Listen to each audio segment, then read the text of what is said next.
Welcome to the Bush League Huddle Fantasy Football Podcast. We're just 10 days away from the NFL Draft, and you know what that means? It's time for Mock Draft Monday. This is version 1.0, 2.0, 3.0, our first and only full round mock draft where Fab, Nacc, and myself, Raj, take turns making picks through a draft class loaded with talent in the trenches and off the edge. Let's get into it. I and the Titans are on the clock.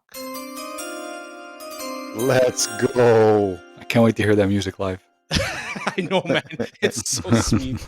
That chime is so sweet. I hope we don't get copyright infringement. Wow. So we'll see when we upload it on YouTube. But the Tennessee Titans are on the clock. Very easy choice. They badly need a QB. Can't go through the Will Levis experiment again. So we are taking Cam Ward of Miami, Florida. Look, I don't think he's the number one prospect. I don't think anyone had him as the number one prospect in the draft, but he's by far the number one QB, so this is an easy choice. And Brian Callahan and that regime need a lot of juice emphasis, so that's the pick on that front. What do you think, like Will Levis, do you think he's upset? Do you think he demands to be traded? Do you think, I guess you hope he's like that, first of all, but... So I just spoke to him on the phone as general manager of the Titans. I told him it's going to be open competition. Cam Ward's coming in as a rookie. Look, like similar to how the Commanders did with Jaden Daniels. Nothing is given; everything has to be earned. But yeah, I'm knowing the type of moxie he has. He's pretty pissed. Yeah. This one was pretty much a no-brainer. Though they've been talking about this for weeks. They've had private workouts. Remember when they canceled even Shedeur's workout, the private one they had with him. So that's right. This one, we like him so much as the Titans. If we had the number one pick, if we had a top pick overall last year, we would have taken him at least after Drake May. So that's how much we like him. Interesting. Roger with his Tennessee Titans hat on. We like him so much. Hey, I gotta play character. The Cleveland Browns are on the clock. Nacc? Yes, this one was a tough decision. We also potentially need a quarterback. I know we just signed Joe Flacco to be our backup, and we traded for Kenny Pickett. Not necessarily the two we want to go to the regular season with. But we are going to go ahead and take talent over the QB need, and we are going to draft Mr. Travis Hunter, wide receiver cornerback out of Colorado. I feel that one's worth the chime. It's worth it. It's worth it. Yeah, I think this is probably the best, if not the second best prospect, probably in the whole draft. I think they need talent, or we need talent. I think that's what we're going with. I'm the actual GM. We definitely need some talent, and I don't know. Maybe we revisit coming back into the top of the draft, and we see, or the bottom end of the draft, and we see what we could do. But for now, let's go Travis Hunter, and we're really happy with that pick. It slides Cedric Tillman, Jerry Jeudy, Elijah Moore down perfectly. Like, he's a perfect number one, and have those guys as number twos and number threes. I think it's a great pick. You couldn't go either way. You couldn't go wrong either way with it, whether it's him or Abdul Carter. Yeah. I just hope they don't ruin him. I mean, you don't ruin him. Yeah, I don't want to play the GM. I want to play me as the mock GM. Is Deshaun Watson still there? Not this year. I mean, he's in the building. I mean, he's making a comeback. He's been posting all those workout videos. The owner spoke about him. I don't think he's going to be in the building for much longer. And I think they're probably still trying to find a way out of that contract with him re-tearing that Achilles. Maybe not in the right manner, or he wasn't supposed to be doing something. So we'll see. We'll see what happens. Very interesting times lie ahead for the Cleveland Browns. The Giants are on the clock. Fab. Here he goes. I don't get a chime. You don't get a chime. I don't get a chime. We said drafting the best rated player in this draft, arguably. The Giants select out of Penn State Oh, Abdul Carter. We are also going with talent over need. Abdul Carter is a absolute stud. He is a disruptor on the defensive line. He wears the number 11, and if you have any idea how Micah Parsons been doing, you can have a good assumption as to how Abdul Carter is going to be doing. Too much talent to pass up. I know that the defensive line right now was already quote unquote stacked with Brian Burns, Don't matter. Dexter Lawrence, Tavon Thibodeau. It doesn't matter. It doesn't matter. This guy is a stud. Um, it's going to be very nice to see him line up opposite of Brian Burns with Dexter Lawrence in the middle, and then having Thibodeau to come in as a sub on relief. Like this is going to be And a defensive front that are going to give a lot of problems to Jaden Daniels and Dak Prescott and Jalen Hurts in that division. So this, in my opinion, this is one of the few can't miss picks, I think. And I know that the Giants recently came out with some news that there are going to be also hosting Shedeur Sanders in a private workout. To me, this is just a lot of due diligence. To me, this is also I mean, they were always going to do a private workout with Shedeur Sanders. I don't think this is really news. I think just the fact that it's happening on a certain date it might be popping up on people's Twitter feeds. But um, I think it's the moment that there was news that the Cleveland Browns were going to be going Travis Hunter now. Abdul Carter slid down to 3. You got to pick him. You got to pick him. Blue chip prospect. That's 100%. everything I've been seeing on Twitter from these draft analysts. You don't pass up on blue chip prospects. I think to your point, it's do your due diligence as a trade back into the first round scenario. And as a Giants fan, I don't know about you, Fab, but like I'm very much warming up to this pick. Like So am I. I'm very, very excited about it, especially considering Thibodeau has been, he hasn't been an amazing, like he's been good. He's shown flashes, but I love this pick. No, he definitely hasn't lived up to I think it was 5th overall that we drafted him. yeah, I thought he was going to be a lot better. Yeah, so have I, and I know there's been a lot of conversation about if they're going to pick up his option year, his 5th year option on his contract. And now I've just been hearing some rumbles. I don't know how accurate they this is. That likely don't pick up that option. No, they don't. But I've also been hearing some conversations that he might even be traded on draft night. So you add all those things together, it just makes sense that Abdul Carter is the definitely becomes expendable if you draft Carter. That's for sure. Listen, he's gonna be a rotational player, and don't get me wrong, I would love it. Like the Giants won 2 Super Bowls on the heels of having a top end front 4. Legit. So I mean, the recipe is there, and you even saw it last year too. Well, recently, I guess this year in February when the Eagles won. I'm not saying we're as good as the Eagles, but when you pressure the quarterback, it makes it a lot harder for the offense to do anything, right? So, love the pick. At pick 4, the Patriots are on the clock.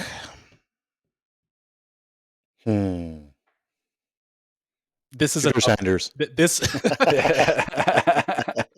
This is a tough one. I'm going with Armand Membou, offensive tackle from Missouri.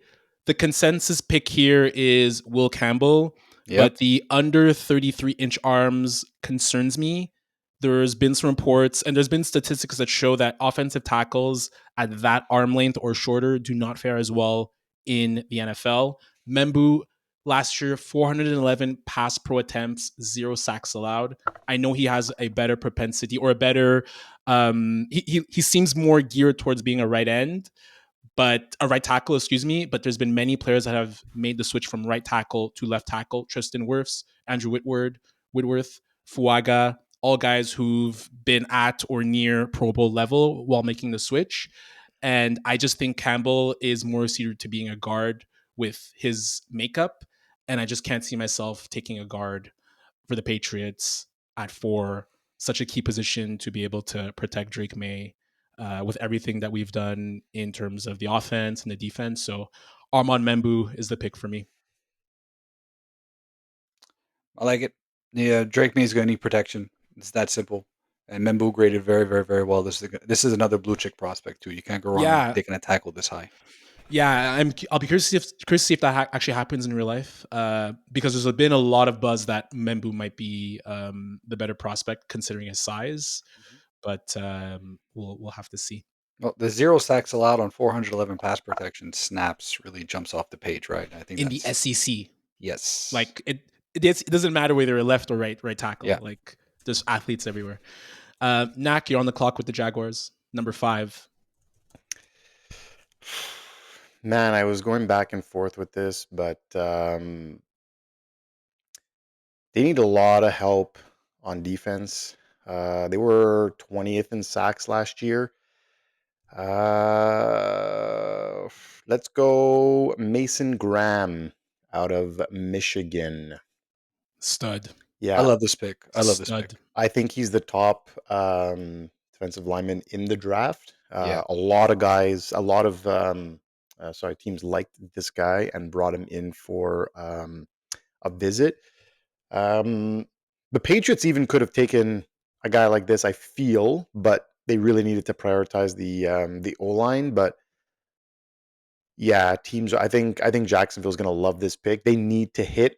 They've missed out on some top picks recently, and I think they get a stud here at number 5 for many seasons to come. Ashton Genty, you don't want to do Genty for the Jaguars, considering Honestly, I thought about it. because I thought about it because you said that last episode. Yeah, I was the one who brought it up. Like I could see it. I'm just trying to go more logical here than off the books. Like, look, 2-time All-American. This guy, 2-time Big Ten national championship in 2024, bringing in some quality guys with winning mentality in their lineup is going to be amazing. Yeah, I don't know, man. I couldn't do it. I just couldn't do it. I know they have those 2 running backs already, and I agree with you. No, When you this was the pick. This was the pick based on best player available and need as well. Like the Jaguars they need help on need the and defensive best player line, available. and Exactly. he is the top defensive line prospect right now. So I this is a smart pick on all accounts, in my opinion. agreed. Fab at number 6, Las Vegas Raiders on the clock. Let's have a little fun in Vegas, boys. Let's have a little fun in Vegas. We're gonna go the well, runner up, I suppose. But yeah, a lot of people thought he should have won the Heisman Trophy. Ashton Genty, running back out of Boise State. There it is. There it is. The Raiders have their running back for the next decade. Decade? Full stop. Full stop. Decade's a long time for running back. 10 years? Yeah, I don't know about 10 years. Why not? He's had 8 years. He's had a decade's worth of carries at Boise State. When you said that last episode, that can't be right. In high school, he never played running back. He only played running back in college. So although he's had a lot of snaps in college, it's still a small sample size. The kid's fresh. You're burying the lead. What did he play in high school? Wide receiver. Holy shit. Interesting. Yeah, he played wide receiver. Didn't mean to swear, but man, that guy playing wide receiver. Yeah. So I know the Raiders could use a wide receiver here, but the talent that's on the board right now for Ashton Genty cannot be overlooked. The wide receiver class is very deep. You can pick one up in the second round or even the third round or like some day 2 or day 3 guys and still be able to complement Geno Smith in that offense. At the same time, there already is still Brock Bowers and Jacoby Myers. And all they were really missing, in my opinion, is a stud running back, which they got in Genty. This is for me. This was a very easy pick. He goes to a very good environment right now too, and you figure with Pete Carroll, they're going to run the ball a lot, and they're going to need a top end running back to do that. And unfortunately, Mostert is not that guy anymore. So Ashton Genty is going to be the lead dog. And even from a fantasy perspective, I think this is also going to be a fantastic pick too. We said it a few weeks ago. Depending on where he goes, he can be a top 10 running back in the league next year from a fantasy perspective. I think this is one of those scenarios. Yeah, and there was a Twitter post that our buddy Nick from Partial Breakaway, I think he tagged our Twitter feed in how the Raiders might not have enough of a run blocking scheme for Genty. They're middle of the pack run blocking, according to PFF, 63.5, around the likes of the Chargers and the Cowboys and the Ravens even. So I think they'll have to show up the offensive line in this draft. I think Genty's the type of guy where he should be able to mask whatever a mediocre offensive line does. Yeah, you saw what Saquon Barkley did in his rookie season, right? And the Giants never really had an offensive line. So you have to assume the same thing is going to happen here. When talent is there, you can't pass up on it. And you figure it out later on, I This guess. feels like a Jameer Gibbs, Bijan Robinson, like Yes. can't pass up at this point, Yeah. especially when you have Yeah. a need. Like they weren't going into the season with Raheem Mostert as their RB1. You know, that's No. just tragic, especially after you kind of. I'm not so certain. I'm not sold on Geno Smith being the answer, but at least you have someone competent back there, and you haven't in many, many years. You have not had that, safer bet QB. Like he's above average, I guess, QB in the league. Adding a Genti is just going to help him out even more, especially with dump offs and stuff like that. Obviously, QB's best friend, but And Genti, he averaged 11.1 yards after the catch, and he forced 41 missed tackles during his college career. So he's going to look mean in that uniform, He's man. gonna be so good, man. I can't see him not being successful in the league personally. Jets 7th pick in the first round. This is where I got to go. Will Campbell. He's there. He's available. Consider Tyler Warren. Honestly, Tyler Warren. Been a lot of buzz about that. A lot of buzz. Just from a positional value standpoint, a tight end 7th overall. If you look at his production, he's only had one really, really good year. The previous year, he was at 400 something yards, I think, receiving, and before that, it was very marginal stats. So just couldn't pass up Will Campbell despite the potential issues with his arm length. And Jets were middle of the pack last year in PFF pass block rate. Olufashano hasn't lived up to the hype yet. So I think Campbell will be either a very solid tackle or guard for the Jets for a very long time. Nacc, you are on the clock at number 8 for the Carolina Panthers. Yeah, so I could have gone maybe high wide receiver here, making, take a Tet McMillan, or should I say Tetroya McMillan, even a Matthew Golden or something like that. I know that they've been, like they really want that number 1 guy, but I got to go defense here, man. I'm going to go with Mikael Williams out of Georgia, the edge. Whoa. Yeah. They allowed 534 points last year, 6,900 yards. That was second most in history. Over 3,000 rushing yards, which is third most all time, and 35 passing TDs, which was a league high. They need to get to the quarterback, and they need some kind of defense. So I'm going hard on the defense for Carolina in this draft. I agree with the defensive pick. I'm just wondering, why didn't you go Shedeur Stewart or Jalen Walker? Jalen Walker was the one. Yeah. Did you mess up on the? Did you submit to Goodell the wrong Georgia? No, I didn't. No, I like Mikael Williams a lot. Okay, fair enough. Mm-hmm. Fair enough. I like the defensive pick for the Panthers personally. Yeah, I feel it would be very old regime for them to take a wide receiver where they have Thielen, they have, let's see what you got out of Leggett. There's that Jalen Coker guy who I think a lot of people liked too last year. Yeah, he was pretty good. He's pretty good. So I like this pick. Fab, the New Orleans Saints are on the clock at number 9.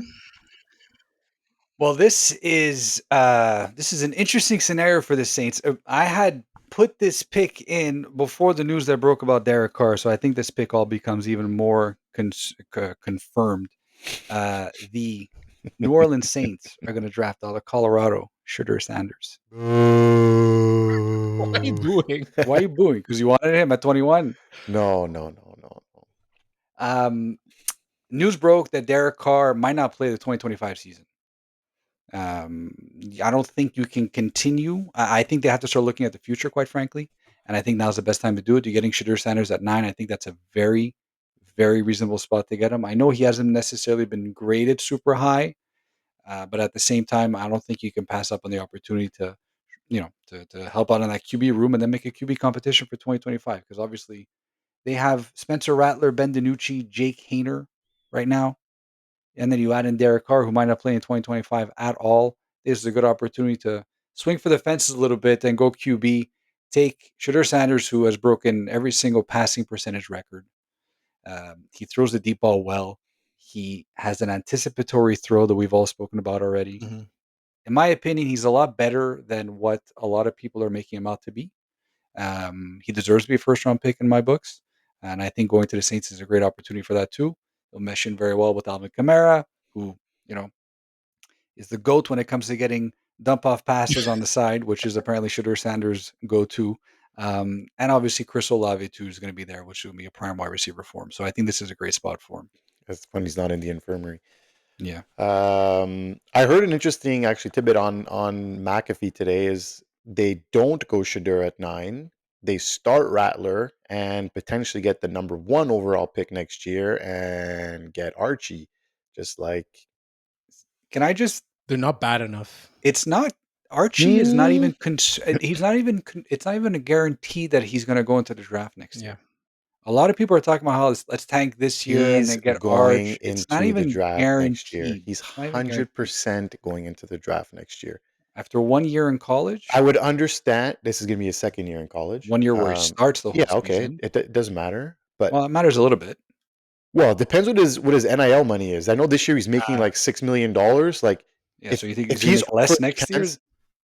He's going to make more. He's going to make more nil. Yeah, but he's going to make over 25 or 30 million to going in the NFL in the first round. Yeah, for sure.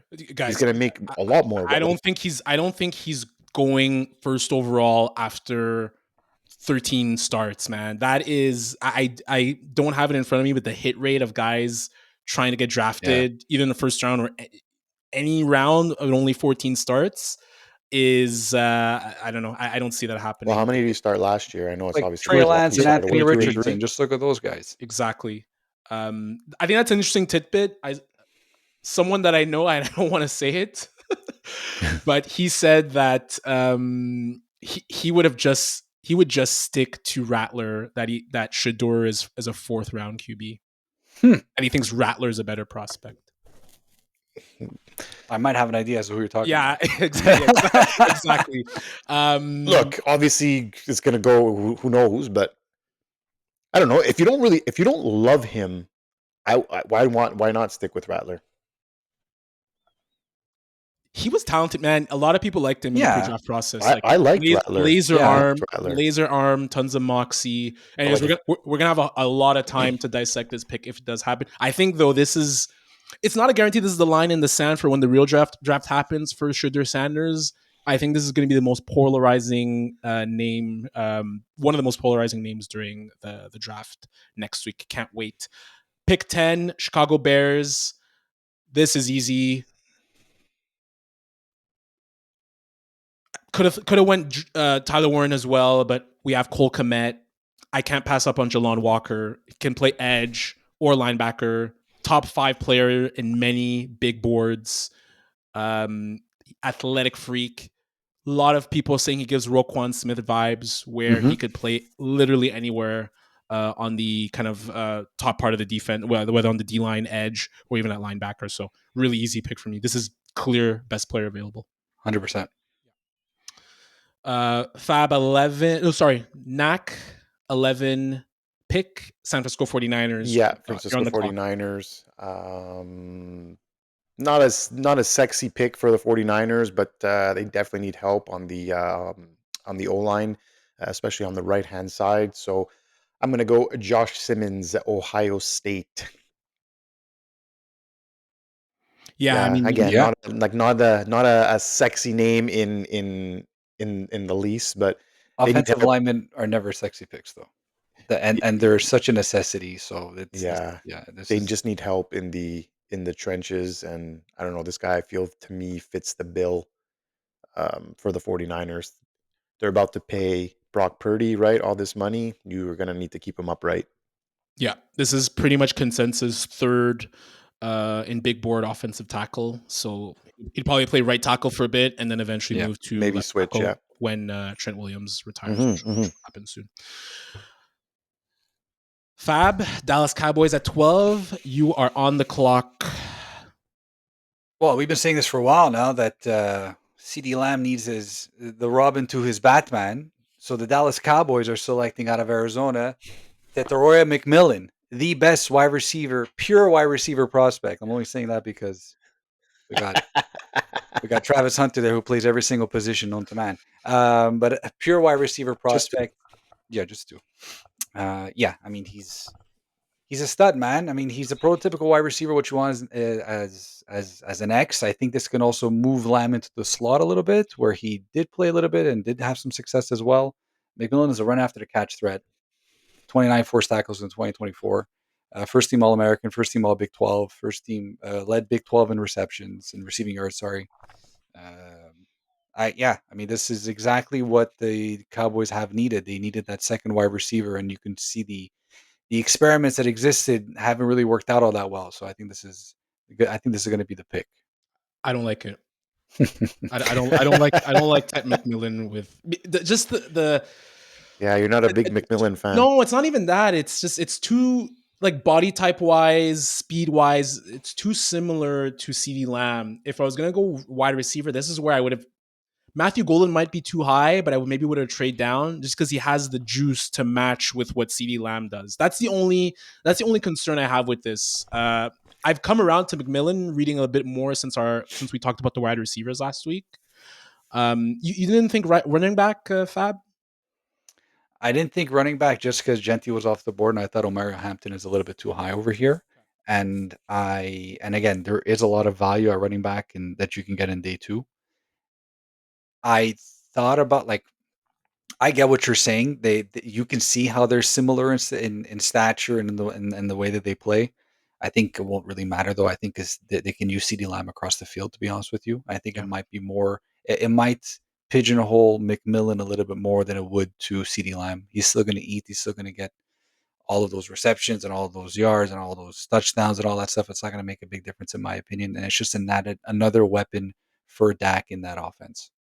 Yeah, look, wide receiver, running back. Those must be one of the two picks. One of the picks for the Cowboys. Like it's like if Genty was there, I can see it being. That's why it was funny because we just randomly decided who was picking who, and I got the Raiders and I got the Cowboys, and I'm like, well, I can switch out one of these two, and it would still make sense. Like have McMillan go to the Raiders and then have Genty fall all the way to the Cowboys, but I don't think I don't know Genty if we would have falls. got past the Bears. That's exactly it. I don't think No chance. he would have fallen to the Cowboys. No way. At pick 13 for the Miami Dolphins, Guido's Miami Dolphins, I am going safety Malachi Starks out of Georgia, replacement for Javon Holland. Mhm. Really solid in space and coverage. I think he's an immediate starter. I think safety will be the pick for the Dolphins. TBD if it's Starks or Nick Emenwari. Yeah. I like Starks a little bit more just because he seems like a better fit in coverage. Emenwari seems like more of a box safety. So that was the pick for me. Yeah, that was going to be my only question because I know those two are very closely ranked, and some people have Emenwari a little bit higher than Starks, but I mean, I like this pick. They're definitely gonna need someone back there. 100%. Yeah, honestly, I thought wide receiver too. With the stuff with Tyreek Hill. I mean, QB as well could be interesting for the Dolphins, but I think they really need to shore up the safety position. Nacc at 14, pick 14, first round, Indianapolis Colts. You're on the clock. Yeah, I'm going to select my boy out of Penn State, Mr. Tyler Warren, tight end. I think there's been a tight end lacking and missing in that offense for many years. This guy is a big boy, 6'6", 261 pounds, so he's going to be a huge target, especially in the red zone. And if you look at his stats in 2024, 104 receptions, 1,200 yards, 8 touchdowns, and 4 rushing touchdowns. I think they are starved for talent at the tight end position, and Daniel Jones or AR or both get a shiny new toy to throw to. They invested a ton on the defense in free agency, ton in secondary. They have the wide receivers. I like Josh Downs a lot. I think Michael Pitten's pretty solid too. Like to me, this is if he actually lasts until 14, what a pick. But I think it's the right move, Nacc. Perfect call. Fab 15, Atlanta Falcons. Yeah, we're going defense here. We're going to pick edge rusher, linebacker Shedeur Stewart out of Texas A&M. This fits a huge gap for defense for the Falcons, who I feel like haven't had a big pass rusher since like Vic Beasley. So this makes a lot of sense. He's a bit raw from a prospect, but he's a game wrecker too. He plays really good against the pass and against the run, so obviously he can be moved pretty much across both sides of the line. He earned a very good rating of 88.2 on PFF run defense grade in 2024.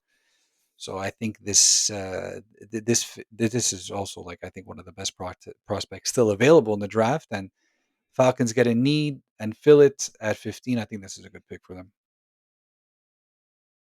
Yeah, Shamar Stewart in Dane Brugler's Beast, he was consensus third best edge rusher. So definitely a good value pick on that front. Fab. I have pick 16 with the Arizona Cardinals. This was definitely tough. Cardinals need edge help, but they signed Josh Sweat from the Eagles, and he even thought of some D-line help here. But gonna go with Will Johnson. This was one of the more mediocre pass defenses from a cornerback perspective. Sean Murphy Bunting, among others, was very weak from a PFF coverage perspective.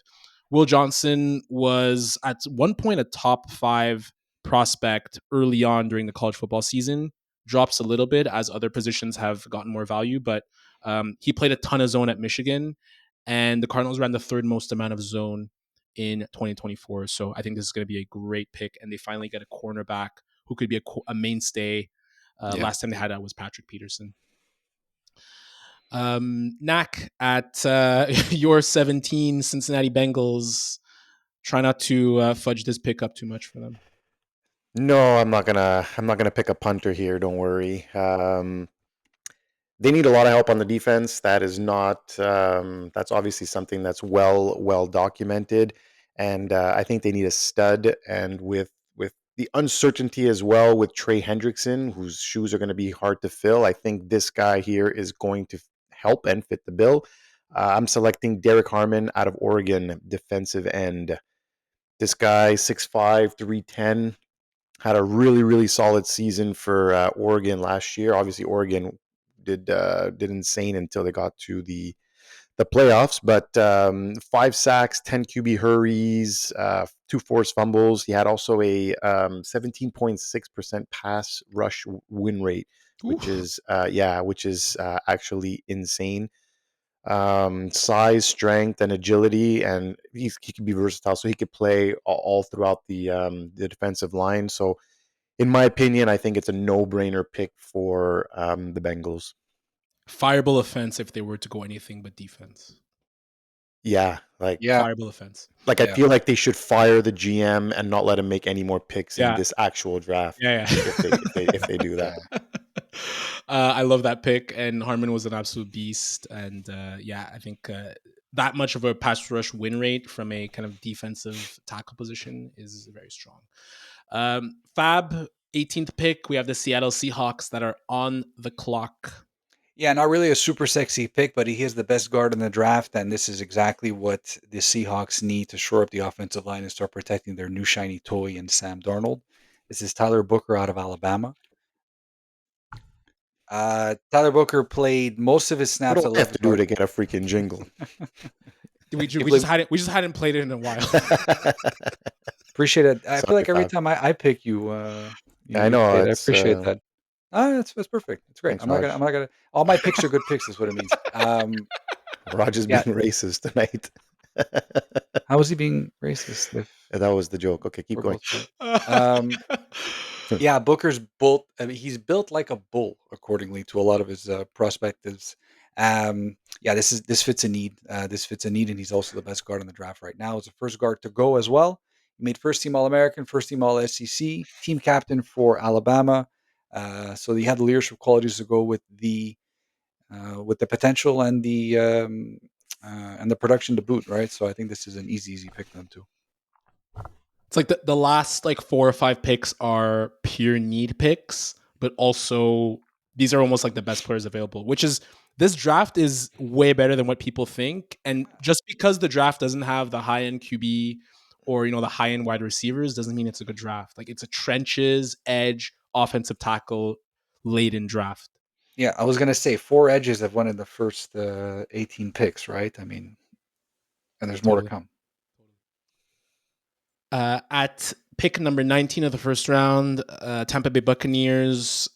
So we're going to go with a linebacker here. Usually you don't draft a linebacker this high from a positional value standpoint, not always the highest. But Jihad Campbell out of Bama, saw a lot of comparisons to Derek Brooks. Yeah. To me, it's an absolute, and there's a need there. And it's, considering everything, still a BPA, best player available. So I think Jihad Campbell can cover like hell, could potentially rush the passer a little bit, can tackle. And with Levante David being, very near retirement, he re-signed for 1 year.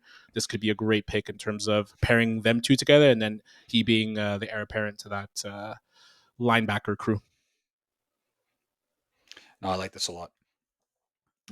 Actually, I thought you were going to go wide receiver over here, but this is Jihad Campbell's a great prospect. I know linebacker isn't really.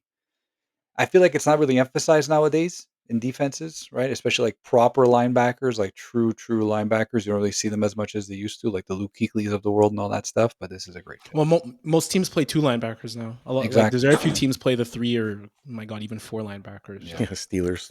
Yeah. They're like 3-4, like 3-4 defense. Like they had 2 middle linebackers. We're gonna go Fab again. Fab, pick 20 for the Denver Broncos. You're on the clock. He's coming home, ladies and gentlemen. Matthew Golden out of Texas, hometown from Houston, Texas. I'm excited for this pick. I'm excited. Matthew Golden is being drafted by the Denver Broncos. Explain yourself. Explain myself. Yes. Bo Nix needs better wide receivers. Period. They already shored up the entire defense. They did a lot of work on the defense and on the offense. They can use Matthew Golden to. I don't see how they don't go wide receiver here, quite frankly. I really, really don't. I think this is a perfect marriage for what they have right now. And then you pair the fact that Bo Nix, rookie, still learning everything. Now you put them all together. I see a lot of Jamar Chase and Joe Burrow vibes here. I'm not saying they're going to be those two. I'm just saying how, you bring up a very young quarterback and a very young wide receiver together. And Matthew Golden is arguably the second best wide receiver in this draft. I say second, I'm not counting Travis Hunter. So I think this is going to be an excellent pair to Courtland Sutton. And also it's going to give a lot more space for Evan Ingram as well. I think this is a great pick. You guys don't seem convinced. I don't know. It's kind of a head scratcher to me. Nacc. I don't know. Was it really their highest position of need? Was the running back, the wide receiver? Excuse me. I feel like Marion Hampton would have been a nice pick here. Yes, I debated that. Yeah, I did. I debated that. That was now you're leaning more towards the 20th, where it's like it's a little bit more acceptable to use that kind of draft capital. Yeah. I guess you want to say for like a running back who's not like Genty. I don't know. It could be a good pick. I feel like I just don't feel. I don't know. I don't know if wide receiver is really the position of huge need, or you can't address it later. I'm saying. I think your only saving grace is the fact that it's such a running back heavy draft, which you could get a really good talent in the later rounds. Which again goes into my thought process, because if Matthew Golden wasn't there, I would be debating between Omero Hampton and Emeka Egbuka. Emeka Egbuka. Who's that player? Emeka Egbuka. Oh, it's so good. Emeka Egbuka. Excuse me. And if that was a scenario, I would have been taking Omero Hampton for sure. Matthew Golden still being there at 20. You know what? No, let's go BPA, and he's definitely BPA in my opinion, especially from an offensive standpoint. I could see. You know what? I could see it happening. Nacc, your Pittsburgh Steelers at 21. We did not jimmy it so that Nacc has the Steelers, ladies and gentlemen. Just somehow, some way. Some way. I went back and forth with this pick. Seeing that Harmon had gone to the Bengals, that took out that pick. That would have been my Steelers pick for sure. And I keep going back and forth with QB and wide receiver. They haven't picked a wide receiver in the first round since 2006. And I think this is the year that bucks the trend. The Steelers select Emeka Egbuka, Ohio State wide receiver. So many reasons. Pickens' future is in doubt at the moment. They did pay DK Metcalf $30 million. I'm not sure they're ready to pay Pickens on a long-term deal. And so he's probably on a lame duck contract, if not potentially traded later on in this draft. That's where his value would probably be at the highest. But from what I'm hearing, they probably want to keep him. So regardless if Pickens stays or goes in this draft, I don't think he signs a long-term deal. So they're going to need someone opposite DK Metcalf. And this guy, I feel, ticks off all the boxes. Pivotal role in Ohio State's national championship winning season. He he had 81 receptions for 1,000 yards and 10 touchdowns. That's 2 years in a row that he had 10 touchdowns with Ohio State.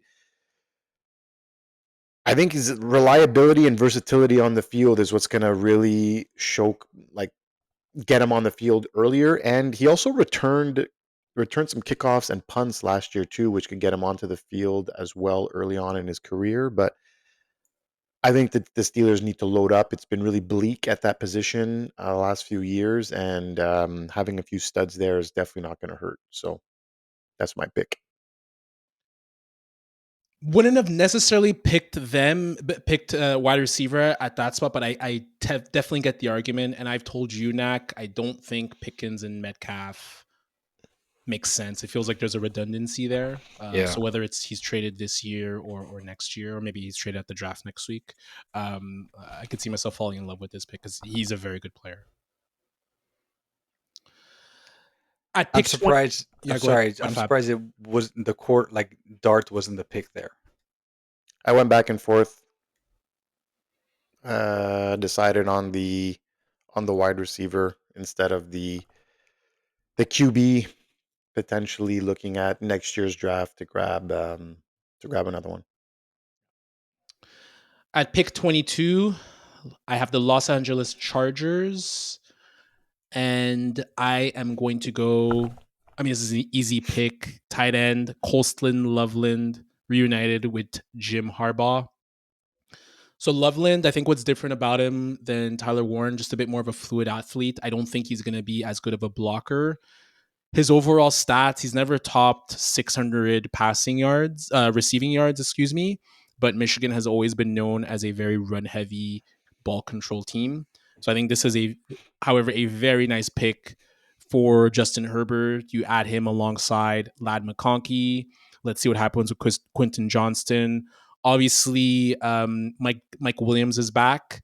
So because of that, I didn't feel like Matthew Golden would have made sense here. He would have been kind of fourth in the depth chart. So going still a position of need. And Fab, the Will Disley experiment is over. 100%. I love this pick. Over. I'm so happy with this pick. You have no idea. It's over. Absolute baller. So I like Colston Loveland. Yeah, I like him a lot. Nacc, pick 23, Green Bay Packers. Who you got? Yes. So Jair Alexander has been very injury prone and hurt lately, and I'm not sure how much he's got left, if anything, in the tank. So I'm going to go ahead and pick up one of the top cornerbacks in the draft, Mr. Benjamin Morrison out of Notre Dame. Had a fantastic season, and it's funny because his NFL comp are Jair Alexander and Stephon Gilmore for his agility and coverage skills, and also technique and ball hawking ability. So I think it's definitely a position of need for the Packers. Could they have gone another wide receiver here to try to figure out that room? I think that's just too rich for my blood. I think they really need help on the. They've never taken a wide receiver in the first round. They don't take offense in the first round. It's very, very, very rare, and I think the trend continues. But they get a dog in Benjamin Morrison. Great year last year too. Amazing Notre Dame defense. Notre Dame's going to be seen a lot in this draft. They had a really good defensive year. Thank you, Nacc. At pick 24 for the Minnesota Vikings, Fab, you are on the clock. So we are taking Mr. Nick Emmanwori out of South Carolina, safety. I'm only Once playing the again, it's chime because you got the name bang on. well. I want to thank the people from the Athletic who allow me to phonetically correct and pronounce all the player names.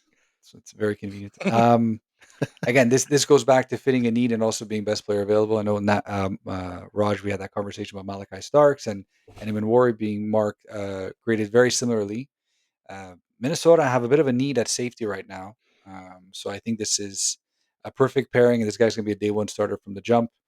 Um, Size, speed, mindset, everything. Honestly, he projects near more the line of scrimmage, but at the same time, he can play pretty much everywhere in the secondary too. I think last year he had 6 pass breakups, and the year before he had 10. So he's a ball hawker and great leader as well. He was team captain for a while too. Was team captain on his for South Carolina. So I think this is an excellent pick for the Vikings. You touched on it. They have a need. They lost Cam Bynum to the Colts. Harrison Smith is close to 35 years old, so it's an absolute must. I'd pick 20. Go ahead. No, I was going to say this is it falls to them perfectly exactly for what you said, right? I mean, this is exactly what they're looking for. At pick 25, we have a trade to announce.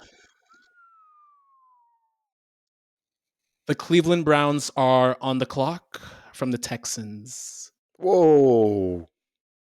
Dun, dun, dun. How did that happen? I'm going to play it again.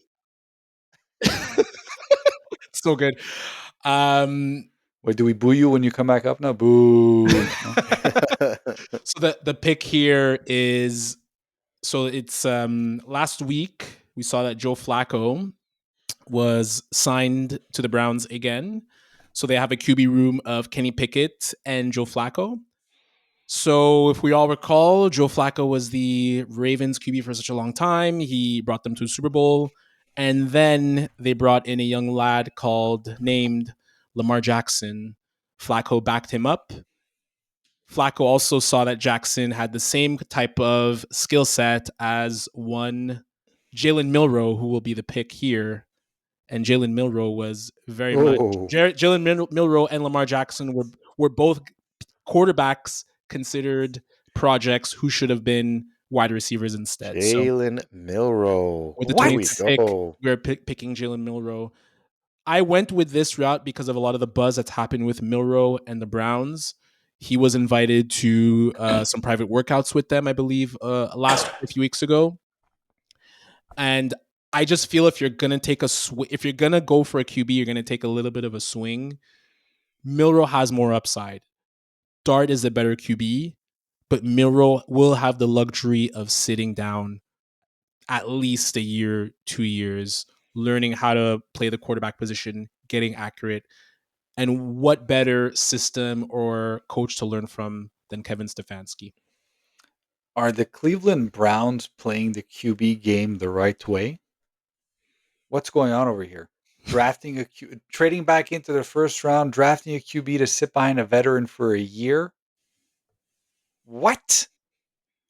Nacc thinks that veteran will be... They're going to find a way to mess it up. Nacc thinks the veteran will be Kenny Pickett. The starter? Yeah, weren't you saying you think it's going to be Pickett who's going to start? You think Flacco starts over him? Flacco didn't look good last year.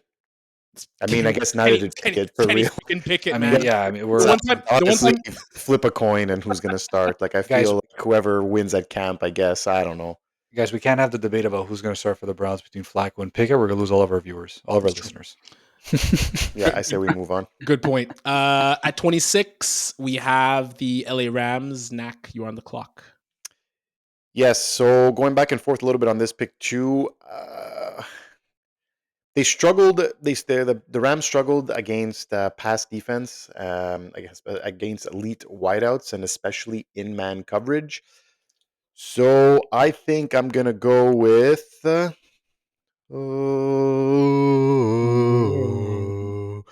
Azareya Thomas, a cornerback, Florida State.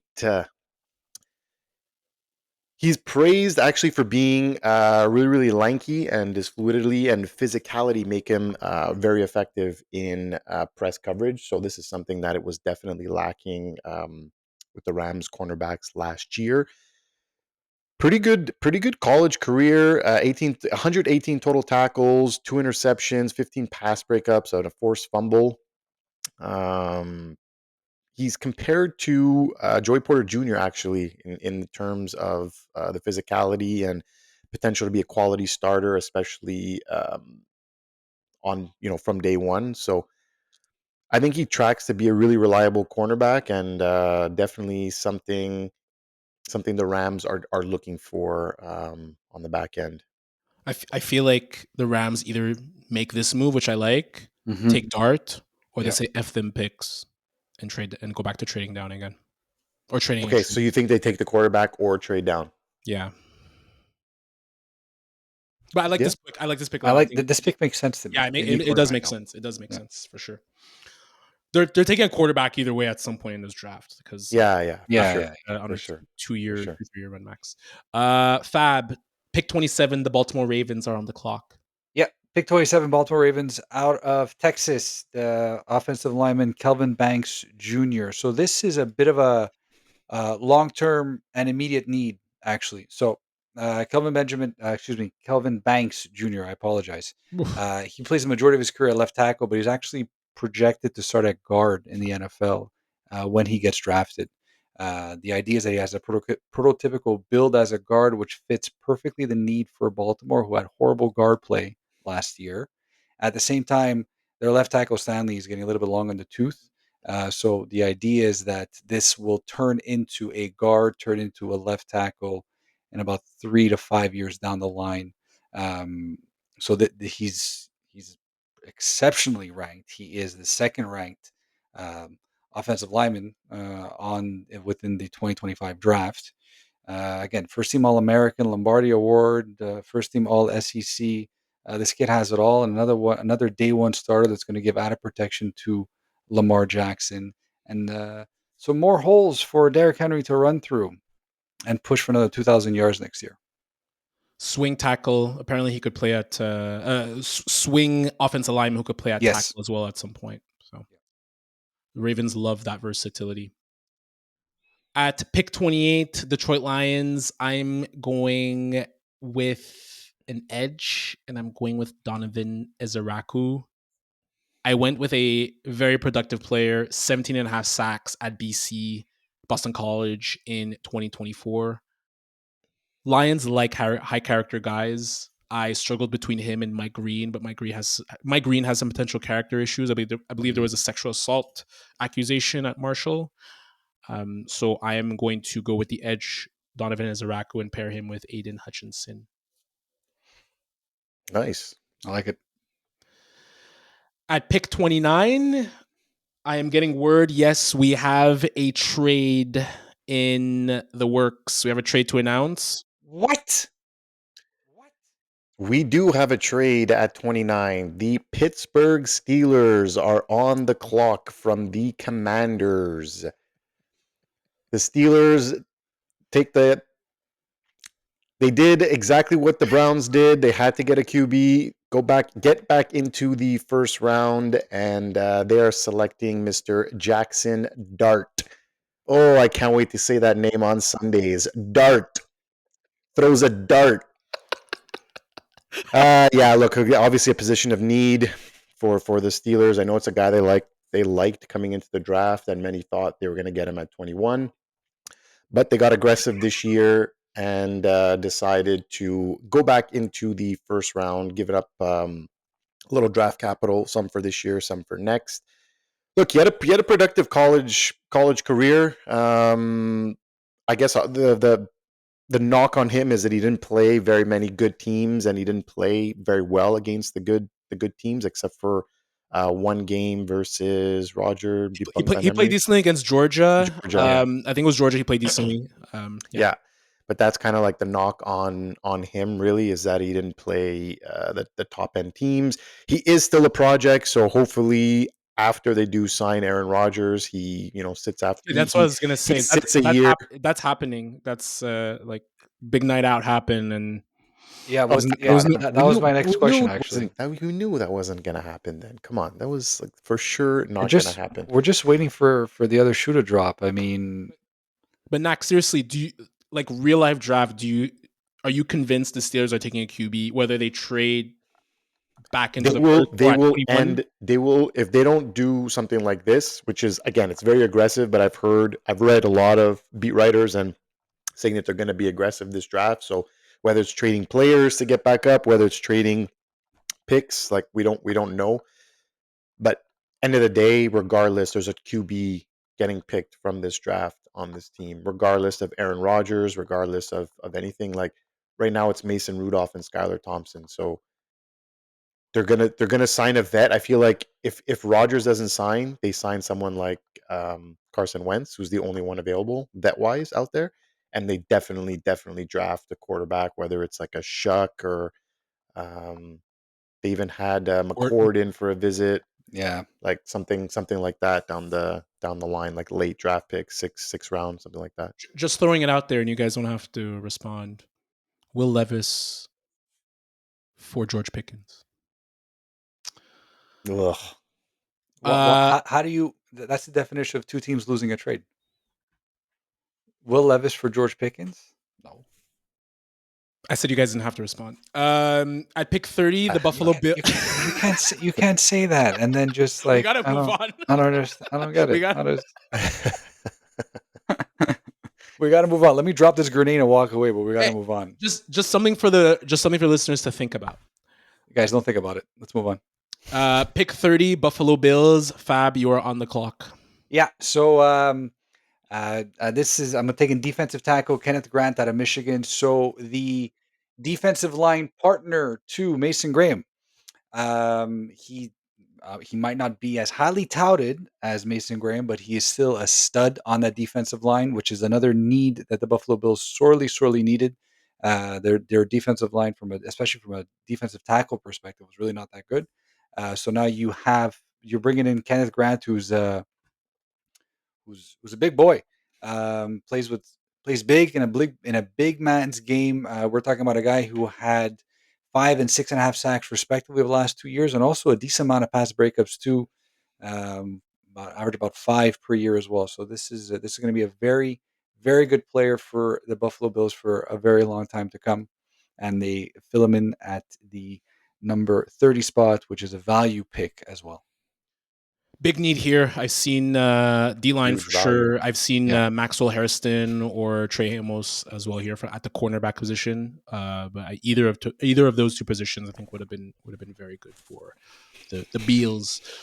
At 31, I have the Kansas City Chiefs. Mike Breen, bang! Not Mike Breen from the NBA Knicks. Mike Green from Marshall will be the pick here. The Chiefs like their low character players, so they're going to go BPA here. 17 sacks at Marshall in 2024, and this guy could be a stud. He could be a Pro Bowler, but his character issues made him slide down. I think the risk is worth the reward at that spot. Yes, absolutely. And final pick of the first round, pick 32, Nacc. Who do the Eagles have?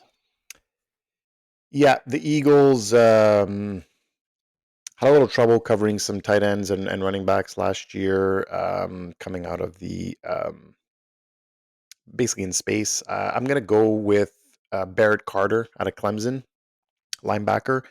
He's great in space and a modern kind of 3-down linebacker who's great in coverage, and something like I mentioned, the Eagles have lacked, especially last season. So I think great fit. Projected to go low first, early second, so I think it slides right in with need. Could they have gone another direction? I think there was some nice like cornerbacks still left, but I think they've shored up that position last year. So I think they go with a position of need here, and they picked a linebacker. That concludes the first round, marathon first round. I think we did pretty well. The goal of this wasn't to see how many picks we get correctly. It's more, I would say, to give you a better sense of who these prospects are, where they could potentially land, and what kind of the range could be in terms of where they can go in the draft. So that's how we had it for the first round. Very quickly, we had some key players that we wanted to note in terms of second rounders. So we ended up at 34, second round. The Giants ended up taking Tyler Shuck. So Giants get their QB of the future. We at 35, the Titans, we had Luther Burton III, kind of getting them another explosive wide receiver. The Treylon Burks experience has been an absolute failure. So they get some explosiveness that they haven't had since the AJ Brown trade. At 38 in the second round for the Patriots, we had Jalen Noel. They get a little bit of juice to add to Stephon Diggs, 4.39 speed. He could be very good in the slot. He could spell a little bit at flanker as well. Hopefully they don't ruin him. Yeah, man, they've ruined a lot of wide receivers. Yep. Like, this is the anti-wide receiver you. At pick 39, right after the Pats, we have the Bears. This is where we had Omarion Hampton. Look, I don't think he lasts this long in the real draft, but the way we saw it in this mock draft, just really didn't see a scenario where running back made a lot of sense for some of these first-round teams. This makes a lot of sense for the Bears. And if you look at kind of the Ben Johnson lines type rotation, I think Roshan Johnson and Omarion Hampton act as a David Montgomery, and DeAndre Swift acts as the Jahmyr Gibbs. At 42, we had the Jets, Mason Taylor. We only thought it was noteworthy because he is Joy Taylor's nephew. But tight end, no, but really? Yeah. Wow. Yeah. Yeah, so he's Jason Taylor's son. Tight end is a key piece in the Tanner Engstrand offense, where he comes from the Lions, where obviously he had Sam Laporta, and he was the consensus third ranked tight end in college. At 44, we had Travion Henderson at running back, explosive back. I think he'll fit well in Shoddy's zone scheme. At 50 for the Seahawks, had Jaden Higgins, wide receiver out of Iowa State. So he's the big-bodied wide receiver to replace DK Metcalf. And I think he complements JSN and Cooper Kupp very well. The Broncos finally get their wide receiver at pick 51 with Caleb Johnson. Sorry, Nacc. Caleb Johnson out of Iowa. It's not necessarily the best scheme fit, but I think he'll be a solid player from day one. And then last but not least, at 54, we just thought it'd be interesting to mention the Packers getting Jalen Royals out of Utah State. Really good wide receiver, good hands. And again, just felt the Packers need a wide receiver that could catch the ball. Indeed, they do. Yes, they do. Guys, any final thoughts? Not a fan of Tyler Shuck for the Giants at 34, but I guess remains to be seen. Wow. Well, would you prefer McCord? Yeah, maybe later on in the draft though. But if I guess depending on how things are rolling in the draft and all that, I mean, I can't necessarily comment. I like picking a QB at that spot. It just wouldn't be Shuck. Yeah.